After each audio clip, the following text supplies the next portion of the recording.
have made the connection with what is happening, where poverty has been weaponized as a political tool in a negative way, where we know very well we want to go to Singapore, right? For us to go to Singapore, manufacturing has to be a reality. For manufacturing to happen, there has to be a proper taxation regime that is predictable. For that to happen, members of parliament must be in the house to legislate to these things. For these members of parliament to sit there, first of all, they must be worth their mettle and be able to even talk about bills and the pros and cons for them.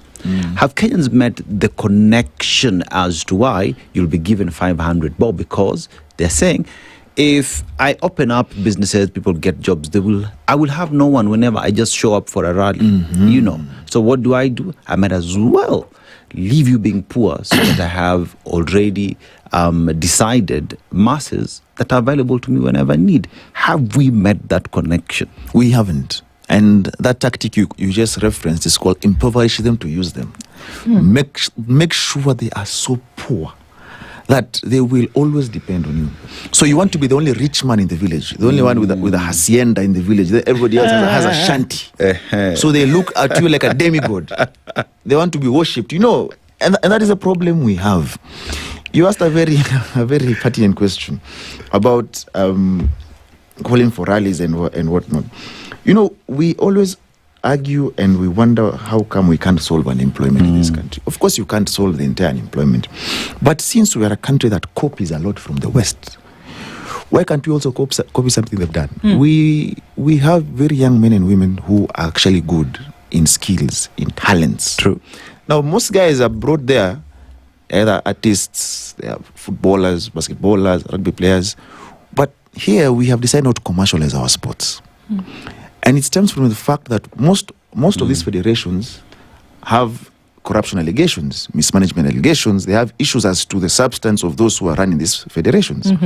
Now, if we had a government that had goodwill, then those people who are found culpable in these federations, they'll be charged.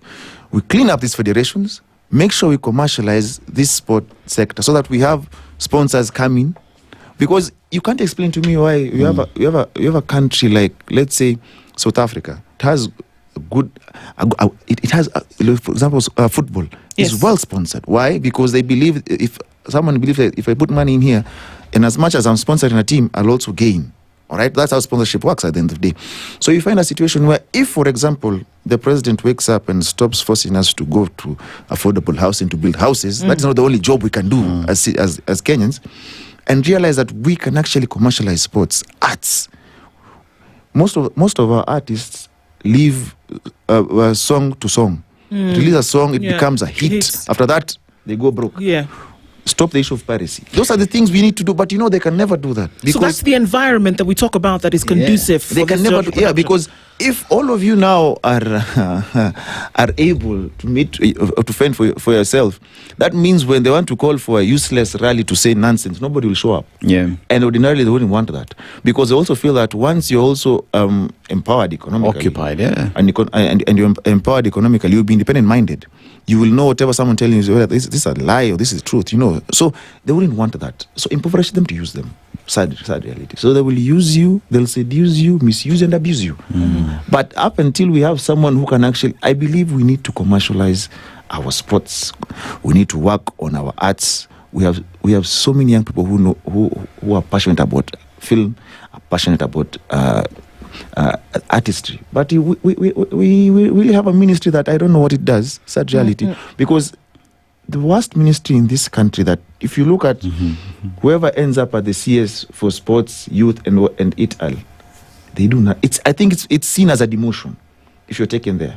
There was a time Amina was sent there. Now we have Vuria there. We have a young man who's a PS there who has some other allegations. It's a ministry that either it's underfunded, or it's seen as just a ministry for the sake of telling the young people that you have a ministry. I talked to a friend of mine who told me that this NYC, National Youth Council, is given 90 million a year. What can they do with 90 million? What? I don't know if it's true, but that's what he told me. He works there. So it tells you where they've placed the young people in this country. And that is why when political parties are formed, for example, you see when they have a NEC meeting, they'll choose those who they believe can be in the neck. But when they want to popularize the party, people to wear T-shirts, the young people who are supposed to be on cars, supposed to be on the lorry, on cars. I am yet to see a political party that wants to help the young people. And I've seen Lina Mwananchi now they're bound to come up with a political party. And by and large, they're young people. I hope and pray that we will actually give the young people a space to grow. And more so, we can actually, again, I go to the fact that we like copying. We can actually copy from our brothers in South Africa. If you look at, for example, the political parties in South Africa, they mentor young leaders. Look at EFF, for example. The people who have come from EFF, even the ANC that is actually seen as a bad party, it is the ANC that actually made someone like Malema. It actually brought Malema. Yes, it did. It brought Floyd Shivambu, and Dr. Nlozi. They all came from the Youth League.